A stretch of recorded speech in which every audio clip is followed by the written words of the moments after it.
ఇవాల్టి కథలో ఏకలవ్యుడి గురించి తెలుసుకుందాం. చాలా కాలం క్రితం ఏకలవ్యుడు అనే ఒక బాలుడు ఉండేవాడు. అతను ఒక గిరిజన నాయకుడి కుమారుడు. ఏకలవ్యుడు గొప్ప విలువిద్యకారుడు కావాలని అనుకున్నాడు.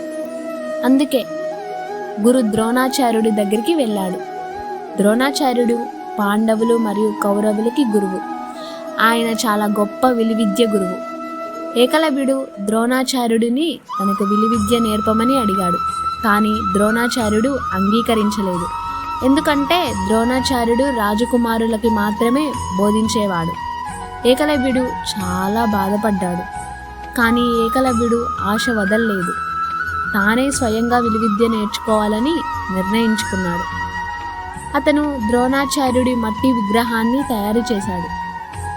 ఆ విగ్రహాన్ని తన గురువుగా భావించాడు. ప్రతిరోజు అడవిలో విలువిద్య సాధన చేశాడు. పగలు రాత్రి చాలా కష్టపడి సాధన చేశాడు. కొన్ని సంవత్సరాల తర్వాత అతను గొప్ప విలువిద్యకారుడు అయ్యాడు.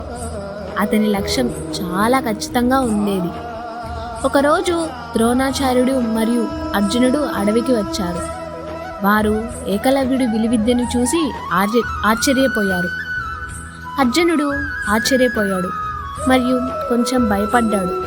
ఎందుకంటే అర్జునుడిని గొప్ప విలువిద్యకారుడిని చేస్తానని ద్రోణాచార్యుడు మాట ఇచ్చాడు.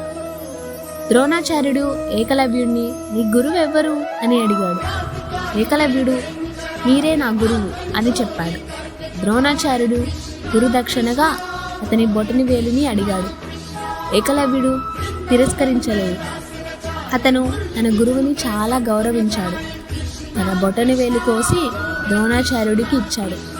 ఆ తర్వాత ఏకలవ్యుడు బాణాలు బాగా వదలలేకపోయాడు. అయినా అతను ఎప్పుడు ఫిర్యాదు చేయలేదు. అతను సాధన కొనసాగించాడు. అతను ధైర్యంగా మరియు పట్టుదలతో ఉన్నాడు. ఏకలవ్యుడు తన పట్టుదల వల్ల ప్రసిద్ధి చెందాడు.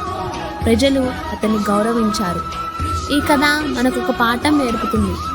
కష్టం మరియు పట్టుదల చాలా ముఖ్యమైనవి. నీతి: కష్టం, పట్టుదల, గురువు పట్ల గౌరవం మనిషిని గొప్పవాడిని చేస్తాయి. Thanks for watching. Please subscribe.